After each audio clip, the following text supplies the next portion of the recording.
Good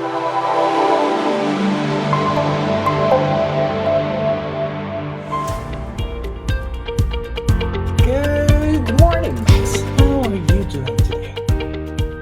I'm doing well, Julien. And how was this particular evening in Paris?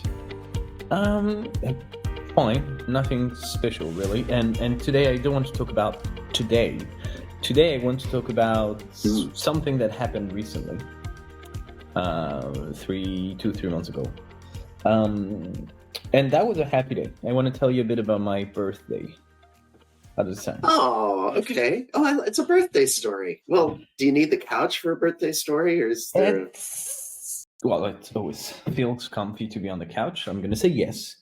And Okay, truly, it just sounds good. happened to be my birthday, but the story itself doesn't really have anything to do with my birthday. But so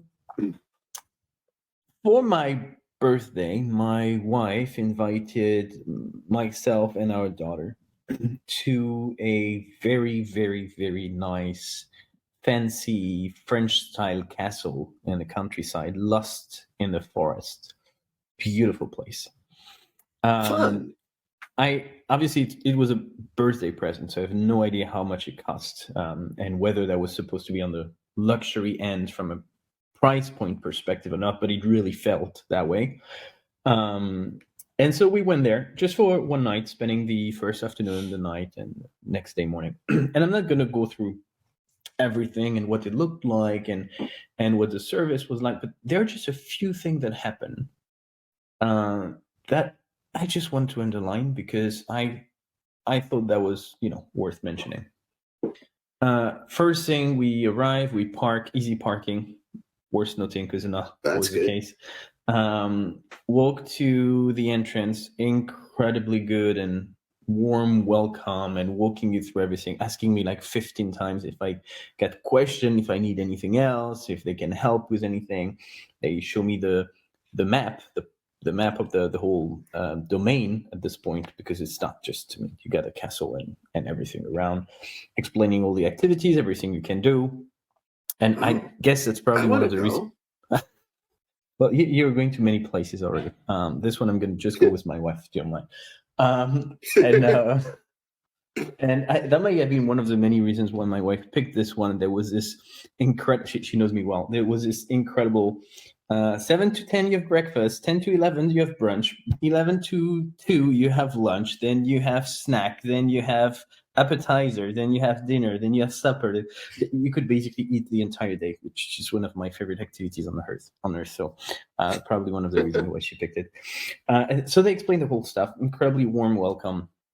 Give us a key. We go upstairs. My kid is so happy to run in the corridors. We get upstairs. We open the door.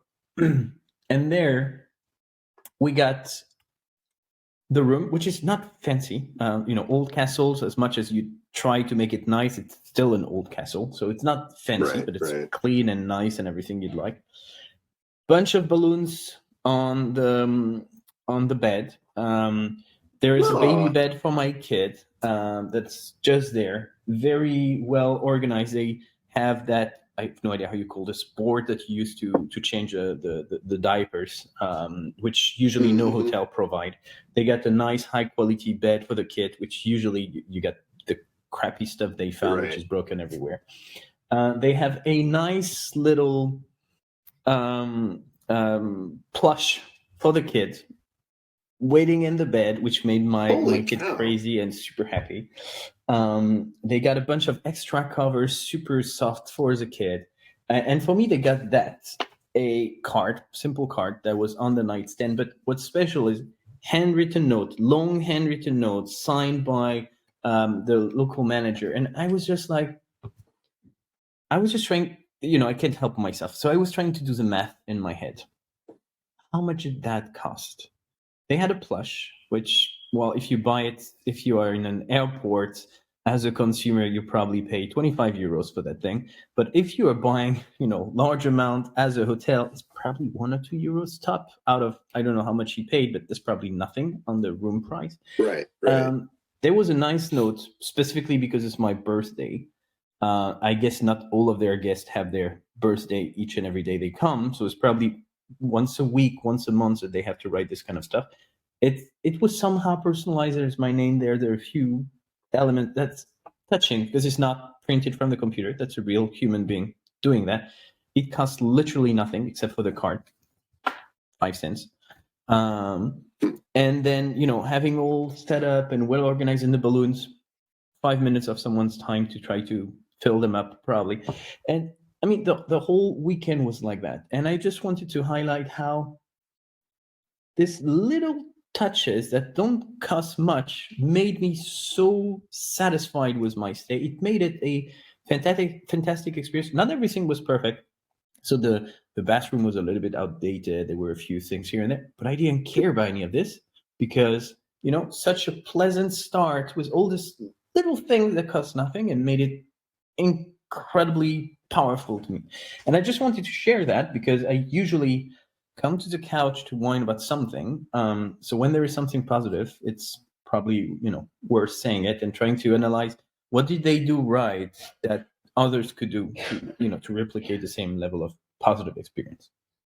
That's my story for today. What a good story. I don't want to start with it, but I think at the end here, we need to decide if this goes on the Wall of Fame because this feels that good. Couple things strike me. The first is it seems like if you want a great customer experience, go to rural France. All your best stories are the little hotel, the small town, the guy who picked you up and took you somewhere. It just seems to be that's where you've been finding the very best experiences that you've talked about in these past couple of years that we've been doing this. This is why this is a therapy couch. I learn something about myself every time I talk to you, Max. That's actually very true. I never thought of it, but that's actually very true. The personalized, local, unique, customized experience is what definitely strikes me each and every time. That's a very good analysis of yours. It's interesting. I'm thinking about when Daryl joined us a little while ago, and you had, and we'll get back to talking about this. I mean, the power of this was it was so personal, and it was so thoughtful. And Daryl had a blowaway experience from the airline, coordinated with a hotel to get a room and everything, and it was personalized in that they knew he was high status and they did this and they knew what he needed and they solved it very proactively, which is really powerful, but it's not personal, which is what you just had, a birthday card and a plush for the baby. I mean, those things, I guess a big hotel could have done something like that, but it just, somehow it feels like that only works when it's small and local like that. The way you feel like family is when you're at a place where maybe not literally it's run by family, but it's a small group, family size that functions like a family, family sized. Exactly. So yeah, to me that was, and again, I think very often you think, if we want to do that, that's going to cost tons of money. Yeah, we could do this kind of thing, but we just don't have the budget for it. And here is just an example of it literally costs nothing. It makes such an impact, and it literally costs nothing. And you can take that example and move it to pretty much every industry. That's easier in the hospitality industry than it's going to be in the software industry, for sure. But these little things. I mean, these little things where you have that unique experience and you make it personal. Writing a personal card, handwritten, so important. A few years ago, I was making sure that every year around Christmas time, we would be sending to each and every one of our top customers. When you have thousands, you can't do it for each and every one, obviously. But at least that every salesperson in the team would be writing a handwritten personal note, not a copy paste from a text that we've been writing, not something done by marketing. Marketing would build a card, but we would have the sales team writing that card. And that, it doesn't cost it costs time. But when you care, it takes time. And I think it makes such a difference. Yeah, that was the one nit I was going to pick with you is it's not a huge cost, but still there is a cost of somebody took time out of their day, wrote the card. I think they probably do it more often than you were thinking, because maybe maybe birthday is rare, but there's anniversaries and there's there's special events. That's something. There's probably my favorite really expensive restaurant that my wife and I like to go to. They always ask if there's a special event, and there will be a little card for you, and the waiter will come and say, "Oh, whose birthday is it?" or whatever. And it makes you feel cared for, and it is a huge thing. And that's probably why you call this place one of your favorite restaurants, because of a unique and personal touch. And I walked out of there saying, sorry, it's just real quick. I walked out of there saying, the first time we went there, it's like, this is the first time I've ever spent an insane amount of money on a meal and felt like it was worth it.